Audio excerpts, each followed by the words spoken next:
Damos gracias a Dios en esta mañana, ¿verdad? Por su fidelidad y su bondad, como hablaba este canto. La verdad es que fuera de nuestras vidas, si no fuera por la bondad, la misericordia, el amor de Dios, amén.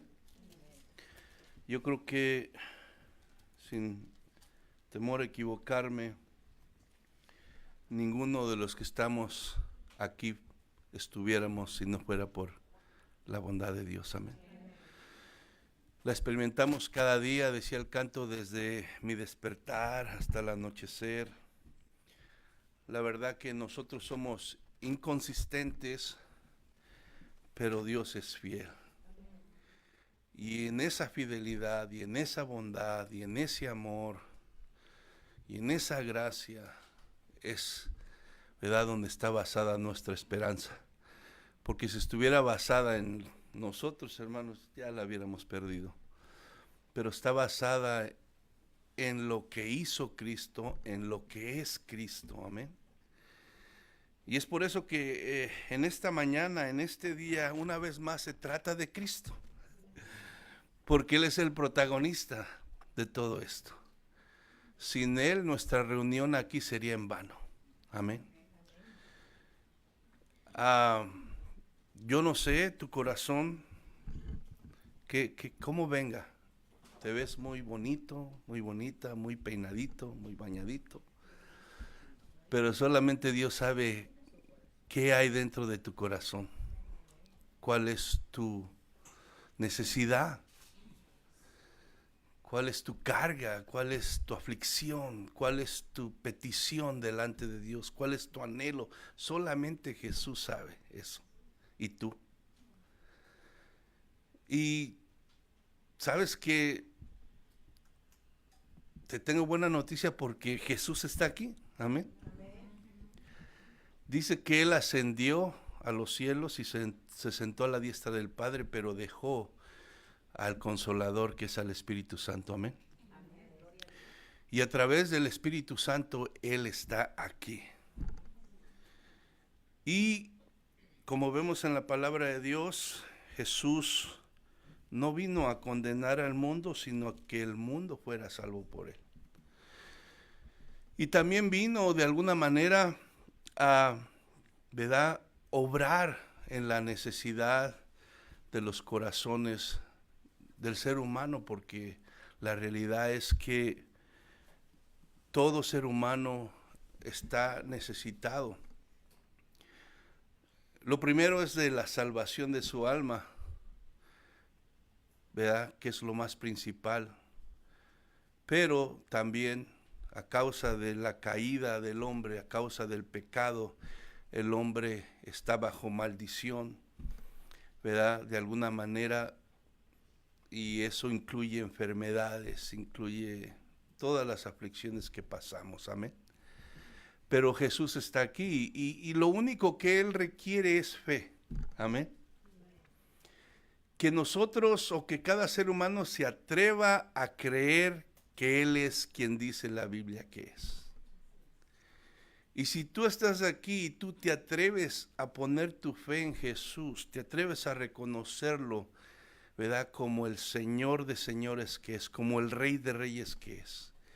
Reconoces su autoridad, te humillas ante su presencia.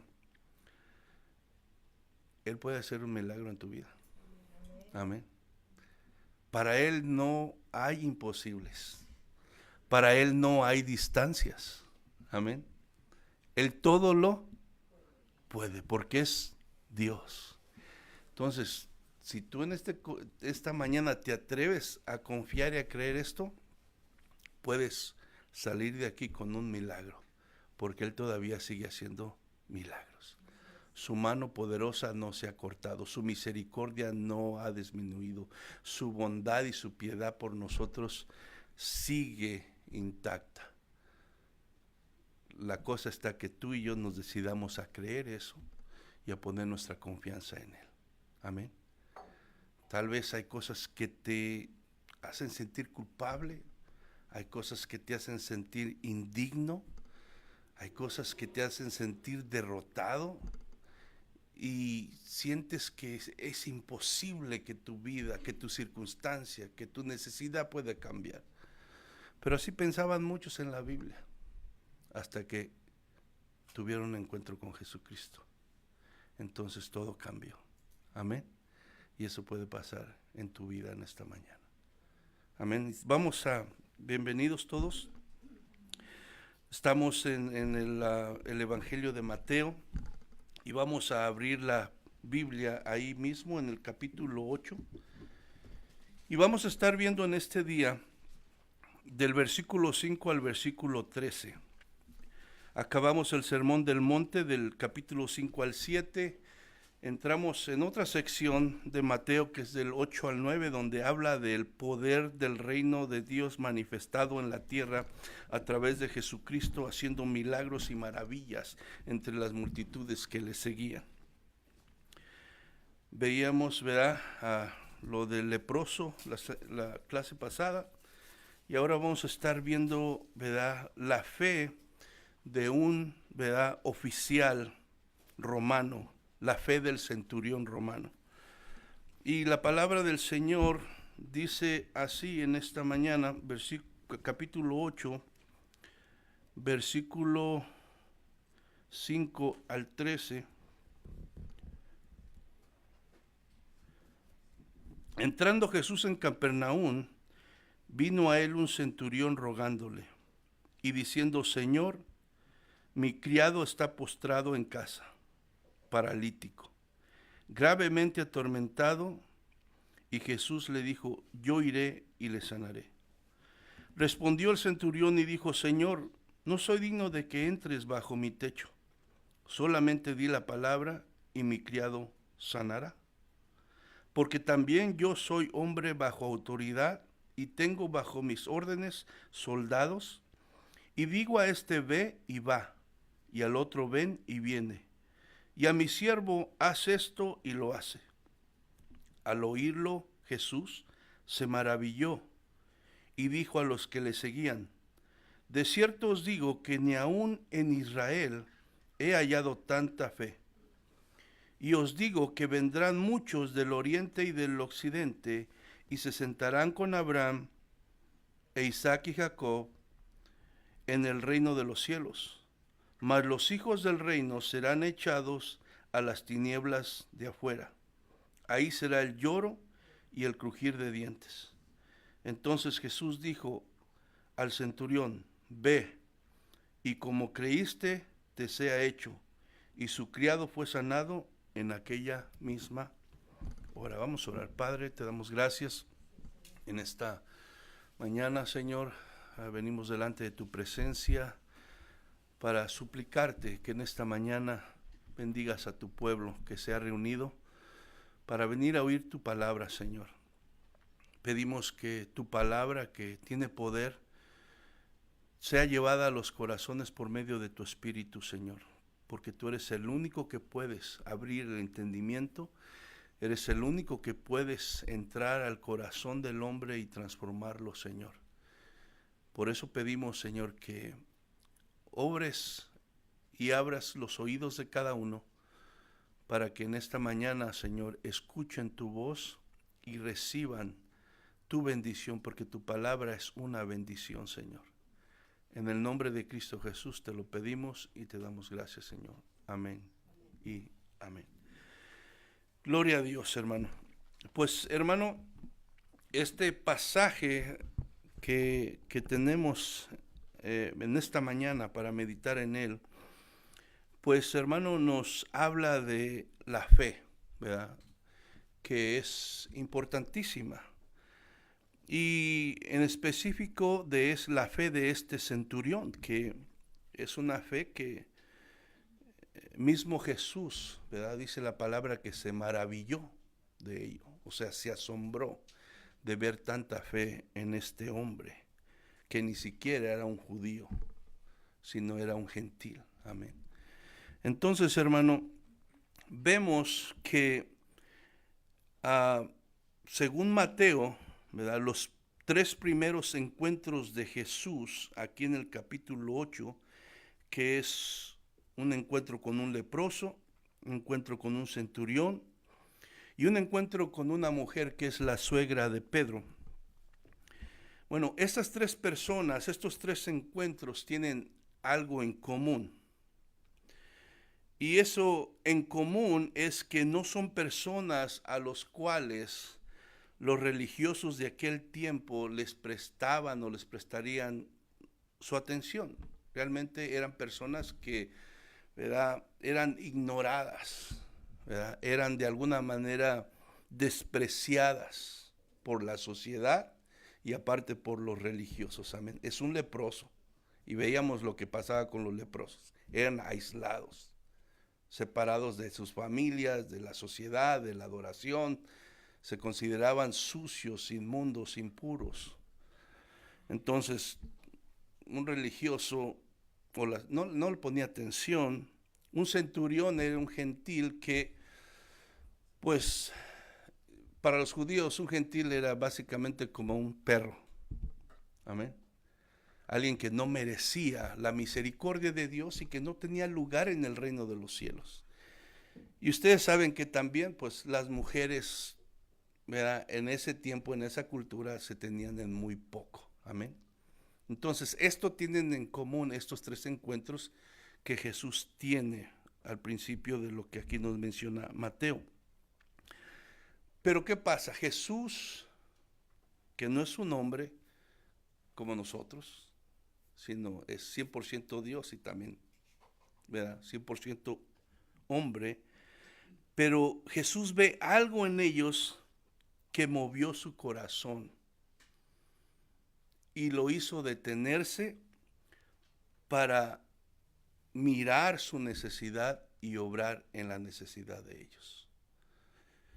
Ahora, esto nos deja en claro que el criterio de Jesús para juzgar a las personas o para valorar a las personas es muy diferente del criterio del ser humano. Amén. Nosotros juzgamos y valoramos a los demás por lo que vemos, por lo que son, la condición económica, muchas veces la capacidad, ¿verdad?, que tienen,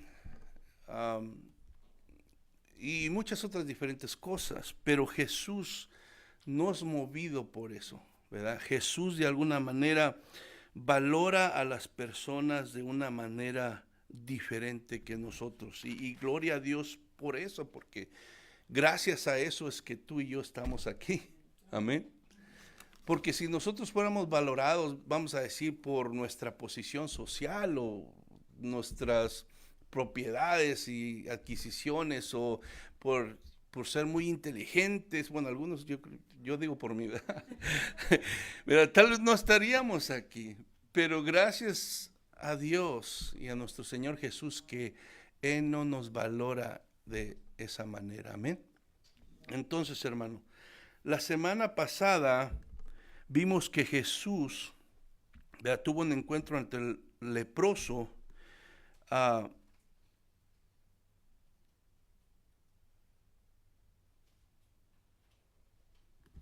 Tuvo un encuentro. La semana pasada vimos cómo Jesús, ante el asombro, que pudo haber causado ante los que le seguían, permitió que un leproso se acercara a él.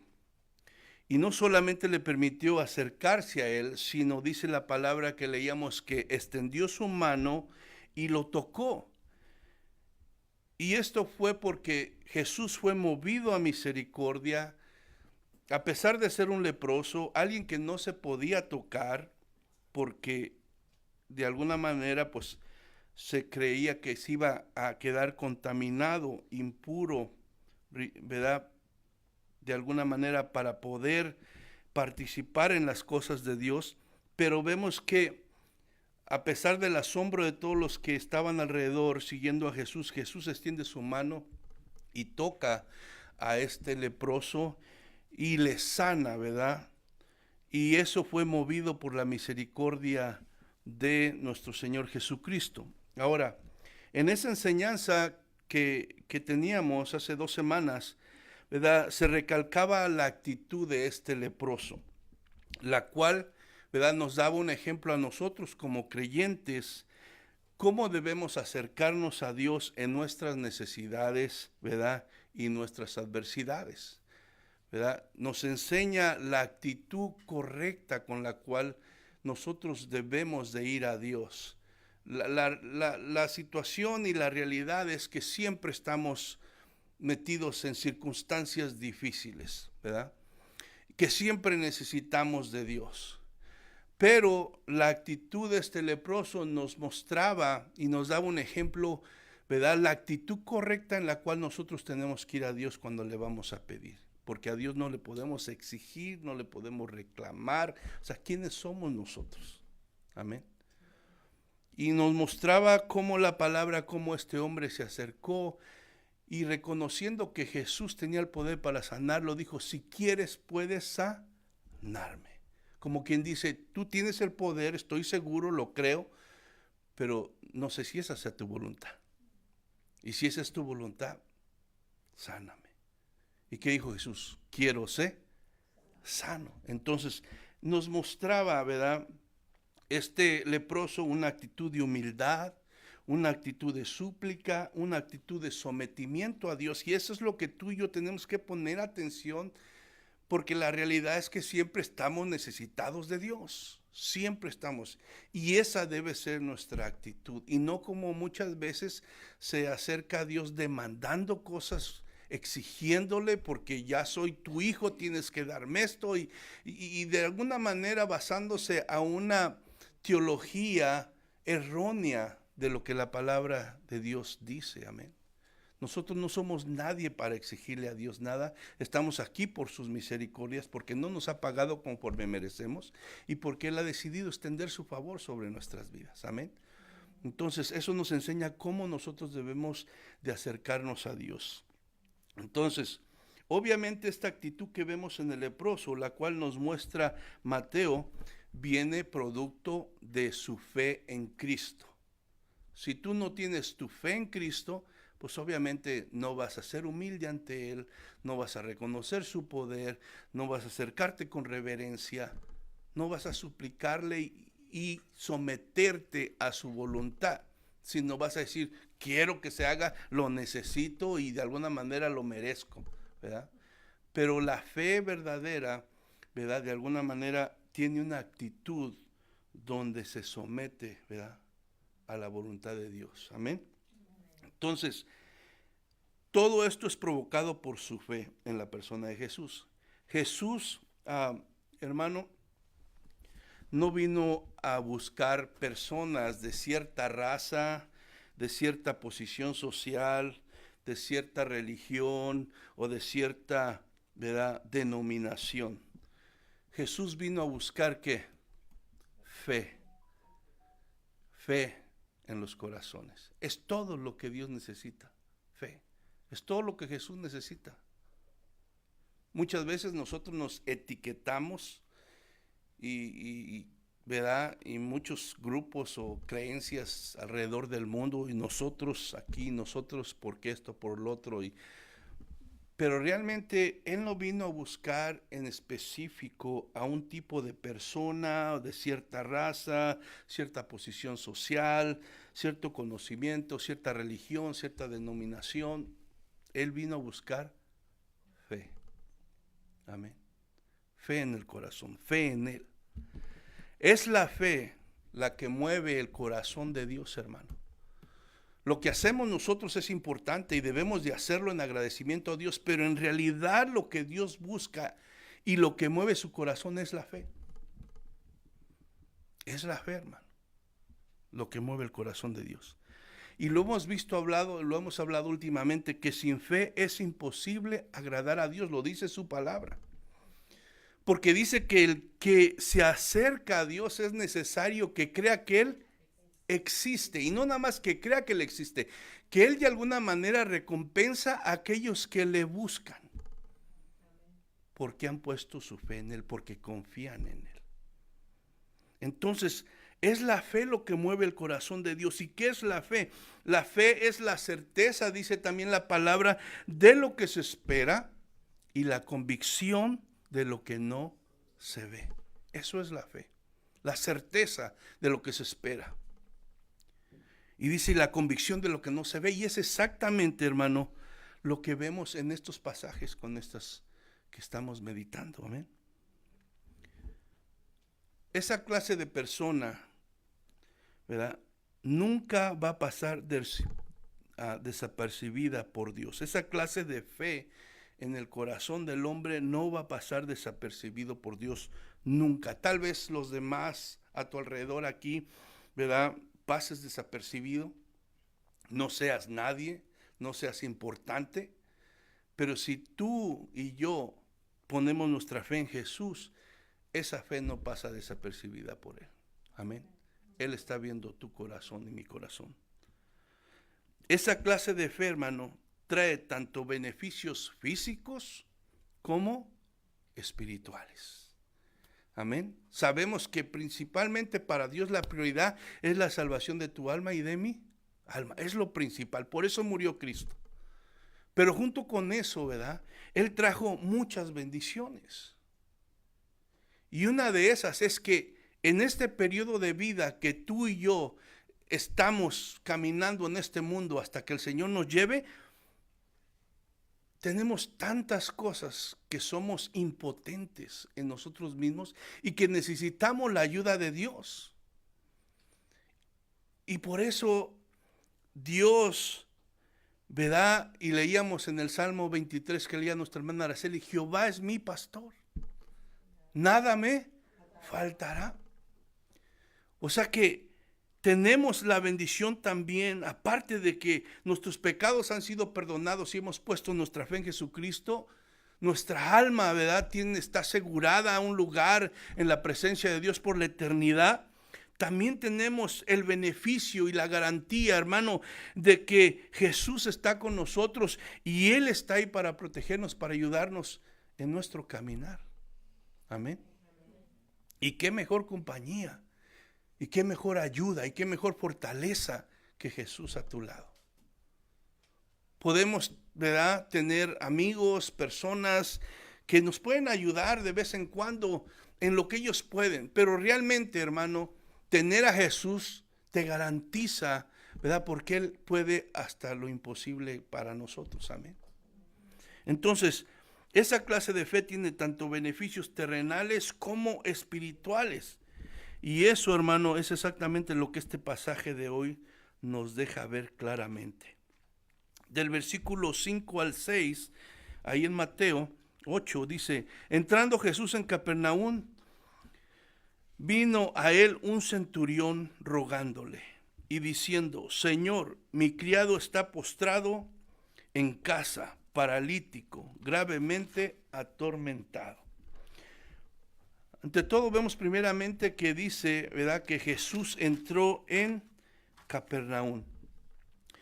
Y si no vaya allá, pero en Mateo 4:13 nos dice que Jesús dejó la ciudad donde él creció, que fue Nazaret, y se fue y habitó en Capernaum. Capernaum se situaba como a 64 kilómetros en ese tiempo, ¿verdad?, de la ciudad de Nazaret, donde Jesús creció.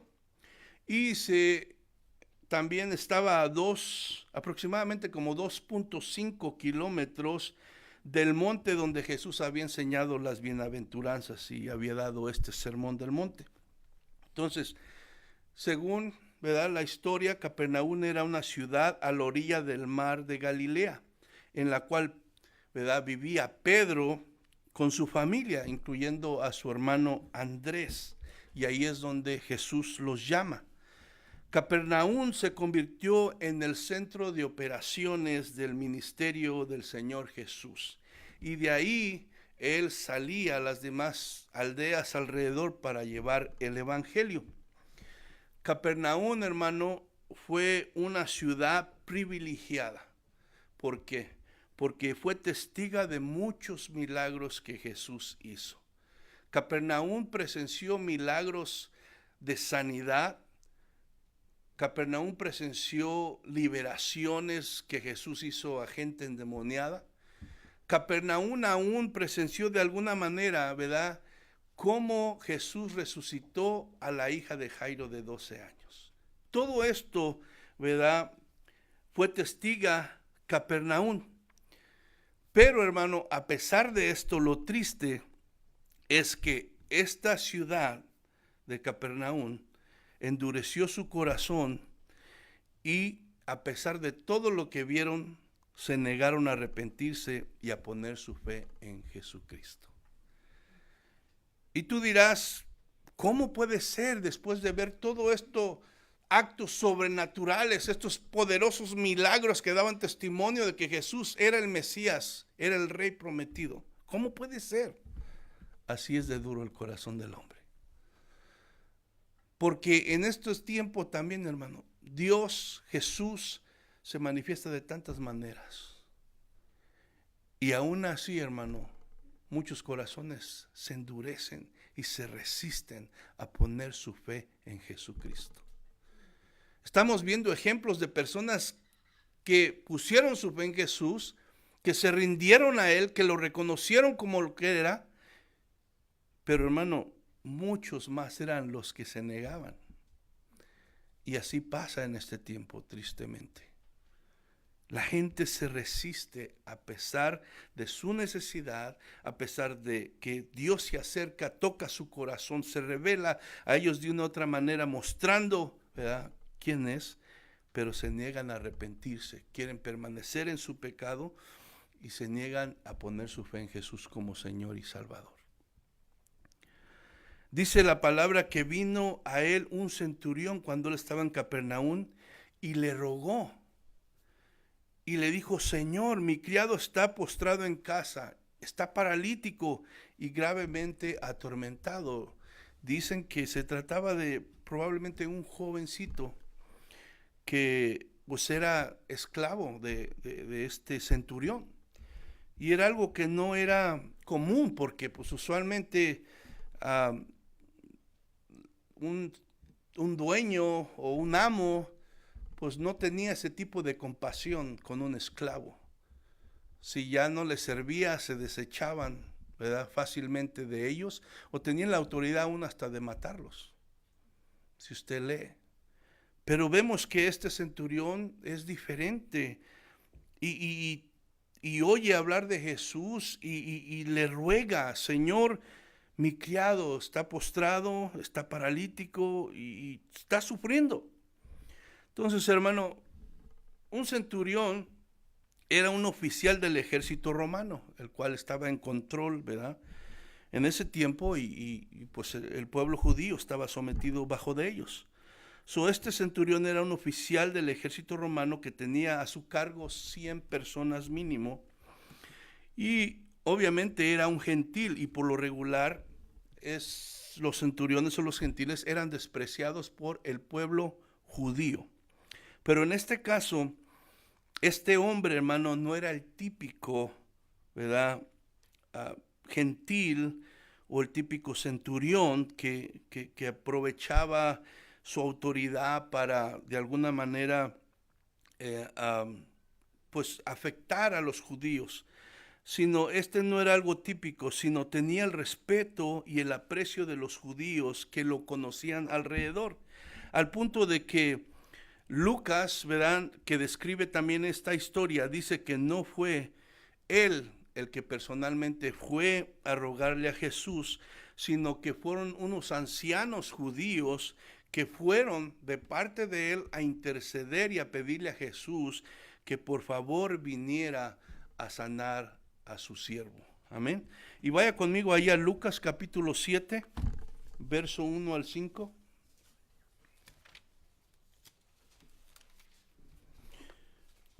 Lucas capítulo 7, verso 1 al 5 dice, después que hubo terminado todas sus palabras al pueblo que le oía, entró en Capernaum, y el siervo de un centurión, a quien éste quería mucho, estaba enfermo y a punto de morir.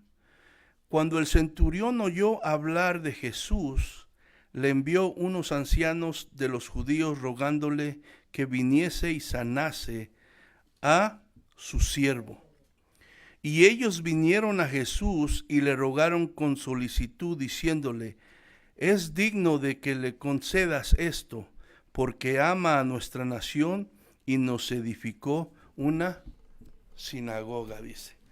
Entonces vemos, hermano, que ni siquiera fue él personalmente, sino él mandó, ¿verdad?, a estos ancianos judíos, que obviamente respetaban y estimaban a este hombre, porque este hombre era diferente y había mostrado favor hacia ellos. Dice que hasta una sinagoga les construyó. Ahora, todo esto es porque la fama de Jesús y la fama de sus milagros había crecido, había llegado a los oídos de todos los alrededores. Entonces, hermano, obviamente esto implicaba que a judíos y a gentiles también, y entre estos gentiles estaba el centurión, el cual, ¿verdad?, sentía compasión por su siervo, de tal manera que le ruega a Jesús que le sane. Ahora, ¿cuál fue la respuesta de Jesús cuando oye esta súplica, esta petición? Mateo 8:7 nos dice que Jesús le dijo: yo iré y le sanaré. Ahora, ¿qué fue lo que movió a Jesús a disponerse a llevar a cabo la petición de este centurión? Vemos que en el caso del hombre leproso, ¿verdad?, en el libro de Marcos nos dice que es la misericordia de Jesús que lo mueve a sanar a este hombre.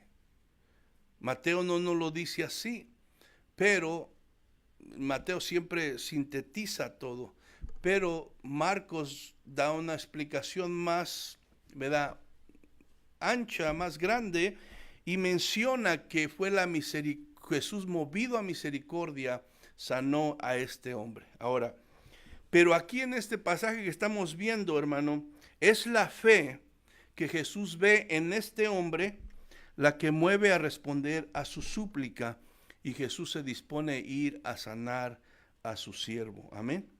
Ahora, el versículo 8 y 9, de ahí de donde estamos en Mateo 8, dice: respondió el centurión y dijo: Señor, no soy digno de que entres bajo mi techo.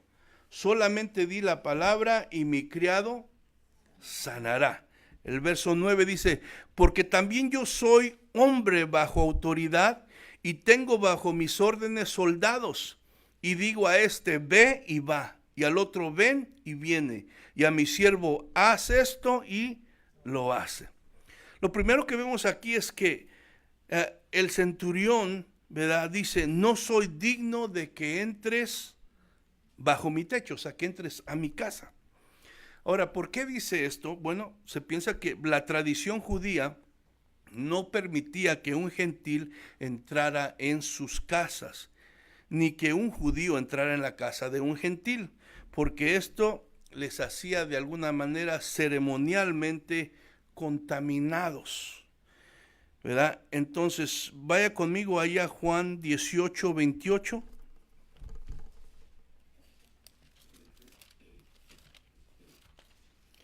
Juan 18, verso 28.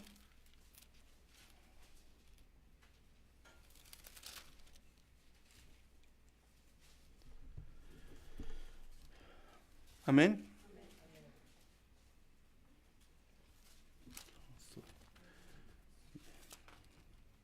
Iba a leer Lucas 18.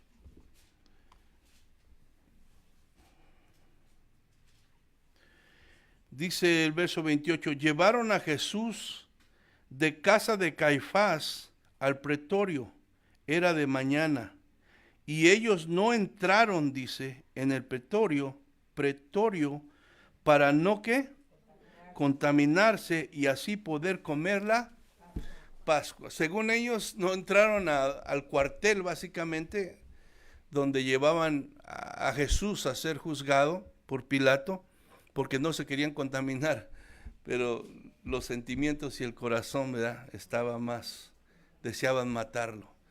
Entonces, pero esa es la razón, entonces, hermano, por la cual este hombre dice aquí: no soy digno de que entres en mi techo. El centurión seguramente sabía esto, y le dice a Jesús que a pesar de su posición, ¿verdad?, en el gobierno romano, él sabe que es un gentil y no merece que Jesús vaya en contra de la tradición judía. Reconocía que él era un gentil y se consideraba indigno de recibir a Jesús en su casa, ¿verdad? Lo bueno es que esto estaba, ¿verdad?, mandado por la tradición de los judíos, que realmente no era un mandato de Dios, sino era algo que ellos habían adherido a la ley. Amén. Entonces, dice este criado, después de decir que es indigno, dice, solamente di la palabra, el centurión dice, solamente di la palabra y mi criado sanará, dice. Lo que este hombre ha oído acerca de Jesús, hermano, lo ha llevado a comprender algo que solamente la verdadera fe puede revelar. Solamente la verdadera fe puede revelar. ¿Y qué es eso? La autoridad de Jesús sobre todas las cosas se le ha sido revelada a él. Y entiende que el poder y el dominio que Jesús tiene sobre lo natural y sobre lo sobrenatural le permite solo pronunciar la palabra para que se lleve a cabo su voluntad sin necesidad de él estar presente. ¿Verdad? La fe verdadera que este hombre tenía de alguna manera le reveló, ¿verdad?, la autoridad que Jesús tenía sobre todas las cosas. Amén. Aún sobre lo sobrenatural, lo cual no necesitaba que Jesús estuviera presente para que el milagro sucediera, sino solamente él tenía que decir que se hiciera y se hacía. Amén. Ahora, ¿por qué el centurión dice esto? Bueno, si alguien reconocía o estaba familiarizado con lo que significa la autoridad, era este hombre. Amén. Porque no solamente él estaba sobre aquellos soldados que él tenía bajo su mando, él también estaba bajo la autoridad de, ¿verdad?, de otros más arriba que él. Entonces él reconocía y sabía exactamente el significado de tener autoridad y qué es lo que la autoridad te puede dar. Amén. Entonces dice en Mateo 8:9, yo también soy hombre bajo autoridad, dice, yo también. O sea, ¿qué está diciendo cuando yo también? Está diciendo que reconoce la autoridad de ¿quién? De Jesús como Dios. Yo también, dice, soy hombre de autoridad. Obviamente él sabía las distancias, ¿verdad?, las diferencias, pero eso le ayudaba a darse cuenta y a comprender qué podía hacer la autoridad cuando alguien la tenía. Amén. Entonces, aunque tenía él a sus órdenes, dice, por lo menos 100 soldados, él mismo también estaba sujeto bajo la autoridad de sus superiores, los cuales él recibía su autoridad sobre aquellos que estaban bajo su mando. O sea, al mismo tiempo que se sujetaba a las autoridades que ¿verdad?, le mandaban, por esa misma autoridad a la cual se sujetaba, ¿verdad?, le era dada la autoridad para que él mandara y, ¿verdad?, y diera órdenes a los que estaban bajo su mando. Entonces dice, y tengo bajo mis órdenes soldados y digo a este ve y va, al otro ven y viene, y a mi siervo haz esto y lo hace.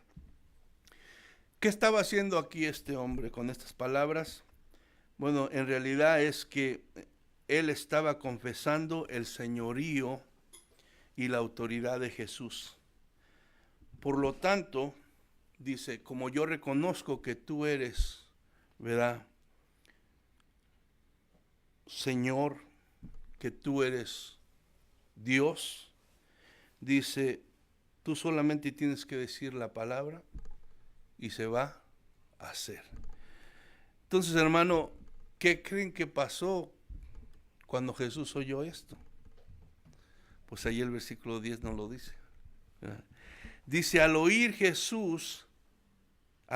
Jesús se maravilló, se asombró y dijo a los que le seguían, de cierto os digo que ni aún en Israel, que era el pueblo de Dios, ¿verdad? He hallado tanta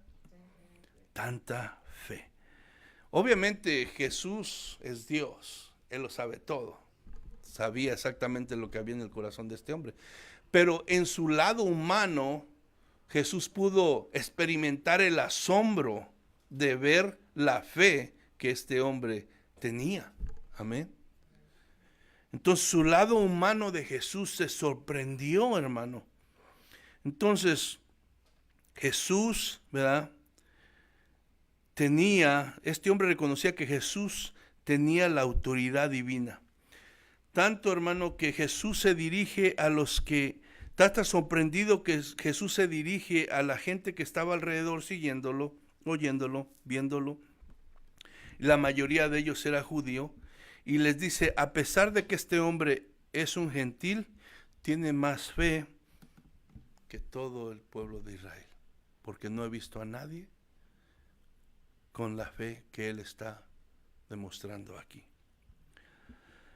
Entonces, hermano, vemos en la palabra de Dios que Jesús constantemente echa en cara o reprende a los judíos, aún a sus discípulos. ¿Por qué? Porque no tienen fe. ¿Qué les dijo? Hombres de poca. Constantemente cuando él iba en la barca y estaban todos paniqueados que se iban a morir, y Jesús estaba dormido y se levanta y ¿qué dice? Ay, ya me vieron hacer todo lo que he hecho y todavía están con temor. Hombres de poca fe, dice. Entonces, otra cosa que le dijo Jesús a a Tomás, ¿qué le dijo? No seas incrédulo, sino debes creer. ¿Por qué dijo eso Tomás? Porque dijo, si no metiere mi dedo, ¿verdad? Entonces le dice Jesús, no seas incrédulo, sino debes creer. La fe de este centurión era la clase de fe que Jesús buscaba en respuesta a las manifestaciones de su poder a través de sus milagros que daban testimonio, ¿verdad?, de la persona de Jesús y de su deidad. Pero la incredulidad y dureza del corazón del pueblo de Israel se resistía a poner su fe en él. Y como digo, sigue pasando lo mismo, seguimos viendo la misma historia. Tristemente, que el corazón se endurece y se niega a poner la fe en Jesús. Versículo 11 y 12 de ahí del capítulo 8 dice, y os digo que vendrán muchos del oriente y del occidente y se sentarán con Abraham, Isaac y Jacob en el reino de los cielos. Mas los hijos del reino serán echados a las tinieblas de afuera, ahí será el lloro y el crujir de dientes. Estas palabras deben de haber impactado a los israelitas. O sea, oír a Jesús que dijera esto debe de haberlos impactado, porque ellos tenían la confianza en que eran descendientes de Abraham y con eso ya tenían un lugar asegurado, ¿verdad?, con Dios. Pero aquí Jesús, con estas palabras, les está diciendo que su idea está equivocada. Y dice, estas palabras de Jesús no coincidían con la enseñanza de los maestros de Israel. Los maestros de Israel enseñaban que habría una gran fiesta en el cielo donde solo los judíos se sentarían y participarían al lado de Abraham y el Mesías. Eso enseñaban allá en Isaías, parece que es capítulo 25, que iba a haber una gran cena, ¿verdad?, donde pues iban a participar con Abraham y con el Mesías. Y esto creían ellos, que solamente por ellos ser parte de la descendencia de Abraham, su lugar estaba asegurado. Entonces, al oír a Jesús decir estas palabras, pues yo creo que les impactó, amén. Entonces, ¿qué hace Jesús? Jesús a través de esto está corrigiendo su creencia errónea y afirma que habrá muchos Porque eso es lo que dice Jesús aquí en el versículo 11, y dice, y os digo que vendrán muchos del oriente y el occidente, refiriéndose a quién, a los gentiles, a los no judíos, a los que según los judíos no tenían ni un lugar en el reino de Dios. Amén. Entonces dice, pero Jesús corrige su creencia errónea y afirma que habrá muchos que no son de la descendencia judía, que serán parte de la salvación y las bendiciones de Dios. Y añade que la idea de creer que tan solo por ser judío, descendiente de Abraham, se tienen garantizada su entrada es equivocada. Si no ponen su fe en Jesús, serán echados a las tinieblas de afuera. Ahí será el lloro y el crujir de dientes. Sabemos, hermano, que el evangelio vino a través de la descendencia de Abraham. Amén. Jesús es la buena noticia de Dios para la humanidad. Jesús es la salvación. Amén. Y vino a través de la descendencia de Abraham. Pero, hermano, a pesar de que el evangelio vino a través de la descendencia de Abraham, los beneficios del evangelio, que es la salvación y muchas otras cosas, se obtienen únicamente por la fe y no por la nacionalidad o descendencia o creencia que tengas. Solamente por la fe y la fe en Cristo, porque muchos dicen tener fe, la fe en Cristo Jesús. Vaya conmigo a Gálatas capítulo 3.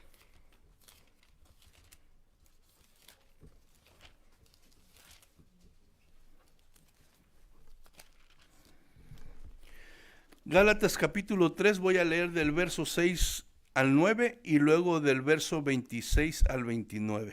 Amén. Gálatas capítulo 3, verso 6 al 9 y luego 26 al 29. Dice así, así Abraham creyó a Dios y le fue contado por justicia. Sabed por tanto que los que son de fe, fíjese, esto es importante. Sabed, por tanto, que los que son de fe, estos son hijos de Abraham. Y la Escritura, previendo que Dios había de justificar por la fe a los gentiles, dio de antemano la buena nueva a Abraham, diciendo, en ti serán benditas todas las naciones. De modo que los que de la fe son bendecidos con el creyente Abraham. Voy al versículo 26 al 29. Dice, pues todos sois hijos de Dios por la fe en Cristo Jesús, porque todos los que habéis sido bautizados en Cristo, de Cristo estáis revestidos. Ya no hay judío ni griego, no hay esclavo ni libre, no hay varón ni mujer, porque todos vosotros sois uno en Cristo Jesús. Y vosotros sois de Cristo, ciertamente linaje de Abraham sois, y herederos según la promesa. Entonces, ¿quiénes son los verdaderos descendientes de Abraham? No los que vienen, ¿verdad?, por sangre, sino aquellos, ¿verdad?, que ponen su fe en la sangre de Cristo Jesús. Amén. Entonces, los israelitas, o sea, los descendientes de Abraham, fueron privilegiados. Verdaderamente fue un privilegio que Dios los escogiera, ¿verdad? Tomaron una parte muy importante, hermano, en las promesas de Dios. Pero ellos mismos, de alguna manera, se hicieron a un lado, ¿verdad?, cuando rechazaron poner la fe en Jesucristo, como vemos nosotros que lo hicieron, lo cual abrió la puerta para que los gentiles, tú y yo y todo el mundo, a pesar de no ser judío, ¿verdad?, pudiéramos entrar a ser parte de esta salvación y de esta eternidad. Vaya conmigo a Juan, capítulo 1, verso 11 y 12. Juan, capítulo 1,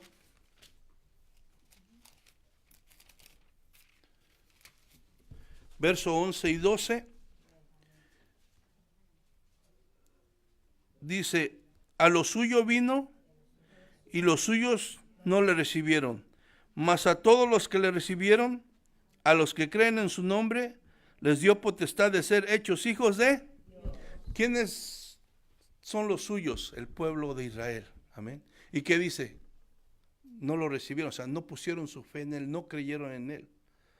Pero a los que le recibieron, o sea, a los que pusieron su fe, en este caso, este centurión que era un gentil, ¿verdad? De alguna manera dice, les ha dado la potestad de ser hechos hijos de Dios, de ser parte del reino. Entonces, hermano, Jesús deja en claro que la fe verdadera en Él es la única forma de ser parte del reino de los cielos. Es a través de la fe, no es a través de tu descendencia, no es a través de tu religión, no es a través de tu denominación, no es a través de lo tanto que sepas, no es nada de eso. Es a través de una fe verdadera en Cristo Jesús. Y eso lo deja en claro aquí. Es la verdadera fe, la única forma, ¿verdad?, de que seamos parte del reino de Dios. Según la palabra de Dios, solo hay dos reinos: el reino de Dios y el reino de Satanás. El reino de Dios representa la luz, el reino de Satanás representa las tinieblas. Y aquel que se confía en creer que por sus propios merecimientos, su propia justicia, él puede ser salvo, terminará con una sorpresa muy grande, ¿verdad? Y dice que será echado en las tinieblas, a pesar de ser lo que él piense que sea. Si su fe no está en Cristo, no va a poder ir a ser parte, ¿verdad?, del reino de los cielos, sino será echado a las tinieblas, que es al infierno. Amén. Solamente hay dos reinos. Uno representa la luz y el otro representa las tinieblas. Vamos a Juan 8:12.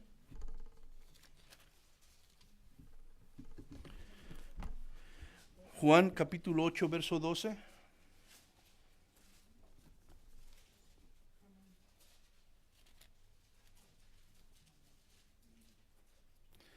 Otra vez Jesús les habló diciendo, yo soy ¿qué?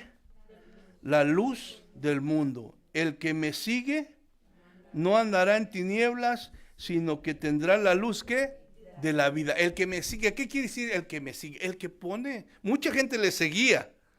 Pero cuando habla aquí el que me sigue, está hablando de que pone su fe en Él, que reconoce quién es Él, que es el Salvador, que es el Mesías, que es el único medio de salvación, que cree en su autoridad, que cree en su señorío y se somete y se rinde y se humilla ante su presencia. Amén. De eso está hablando Él aquí. Jesús deja en claro, hermano, como digo, también que el que confía en cualquier otra cosa que no sea en Jesús, para salvación su destino serán las tinieblas, el infierno. Aunque, hermano, muchos no quieren mencionarlo esto porque la gente se ofende, pero está en la Biblia y es una realidad. Y si alguien habló del infierno, fue Jesús. Fue Jesús. Es algo real. Dicen las tinieblas de afuera, o sea, el infierno, el destino de los pecadores. No, todos somos pecadores, pero de los pecadores no arrepentidos, que se negaron a poner su fe en el Señor Jesucristo. Ese es el destino. Y dice que ahí va a ser el lloro y el crujir de dientes, un lugar eterno de lamento, de sufrimiento, donde nunca se va a acabar ese dolor, en una total oscuridad, separado de la gloria de Dios, hermano. Si aquí, hermano, por momentos nos dolemos, que nos desesperamos de tal manera que hasta nos damos por vencidos porque no aguantamos el dolor y pasa. Imagínense ahí que va a ser constante. El llorar y el crujir de dientes habla de un sufrimiento eterno que no para, donde ya no habrá esperanza de que una medicina te va a quitar el dolor, de que una operación te va a solucionar el problema. No. Por cuanto la persona se resistió a poner su confianza en Dios, en Jesucristo, ya no va a haber salida. La esperanza es mientras estamos aquí en este mundo. Y no importa lo que hayas hecho, no importa qué piensen los demás de ti. Si tú decides poner tu fe en Jesucristo, tú tienes esperanza de ser librado de esa ira, de esa condenación, de ese infierno. Y en vez de todo eso que lo merecemos, porque lo merecemos, Dios nos da el privilegio de poder ser parte de su reino y pasar la eternidad en su presencia. Amén. Mateo 8:13 para terminar. Entonces Jesús dijo al centurión: ve y como creíste te sea hecho. Y su criado fue sanado en aquella misma hora. Como creíste te sea hecho. La sanidad, hermano, del siervo del centurión ocurrió en el mismo instante que Jesús pronunció su palabra, porque la palabra de Jesús tiene autoridad. Pero no fue la fe en sí del centurión que sanó al enfermo, no fue la fe en sí del centurión que sanó al enfermo, sino fue el que él creyera que Jesús tenía la autoridad para hacerlo. Amén. ¿Sí entiende la diferencia? Fue el que él creyera que Jesús tenía la autoridad y el poder para hacerlo. Fue lo que movió a Jesús que sanara a este enfermo. Jesús podía, hermano, haber sanado al paralítico, ¿verdad?, sin la fe de este hombre, porque vemos milagros donde Jesús sana, ¿verdad?, donde no se ve ni se manifiesta la fe como de este centurión. Pero la fe que puso en Jesús ese centurión fue el móvil para que su siervo fuera sanado al instante. Ahora, también es importante, hermano, que cuando leemos como creíste te sea hecho, no quiere decir que todo lo que creamos, ¿verdad?, va a suceder, porque podemos tomar la idea equivocada. Yo creo y tengo fe y tiene que pasar. No, hermano, no vamos a salir, ¿verdad? Tenemos que entender esto. Esto tiene que ir con la voluntad de Dios también. Amén. Porque dice que esta confianza tenemos, que si pedimos algo conforme a su voluntad, Él lo hace, nos escucha. Pero vemos también, ¿ustedes creen que Pablo tenía fe? ¿Creen que reconocía la autoridad de Jesús? ¿El señorío de Jesús? ¿Y qué pasó con Pablo? Dice que oró 3 veces a Dios, pidiéndole que le quitara, que lo sanara. Y las 3 veces le dijo el Señor: bástate mi gracia, porque mi poder se manifiesta en la debilidad. ¿Y qué hizo Pablo? Se enojó: ya no te voy a servir, estás sanando a otros y a mí no. Y yo estoy creyendo, Señor. No, Pablo dijo: no. Desde ese momento dejé de pedirle a Dios y me gozo en mis debilidades, porque sé que en ellas el poder de Dios se manifiesta en mí. Y si esa es la voluntad de Dios, yo la acepto. ¿Me entiende? ¿Cómo? Entonces muchas veces se puede tomar la idea errónea y podemos reclamar a Dios y podemos querer que pasen cosas, pero más que por fe, es por puro show.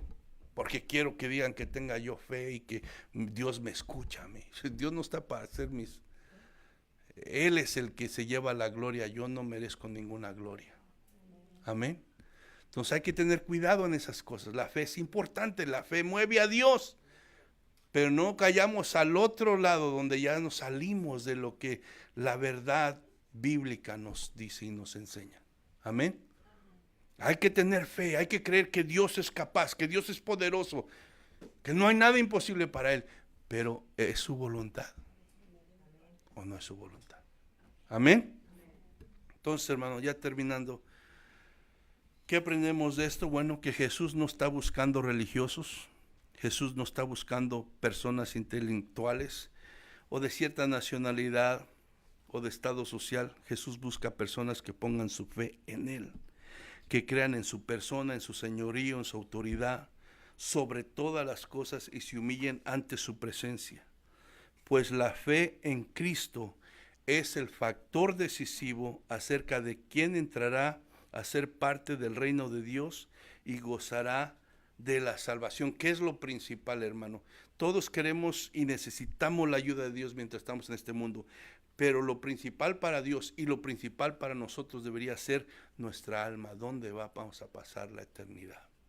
Porque el día va a llegar, hermano. El día va a llegar. Eso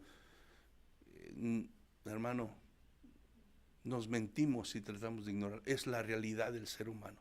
Va a llegar el día que vamos a pasar de aquí. Entonces el factor decisivo es la fe en Cristo. Amén. Vamos a ponernos de pie.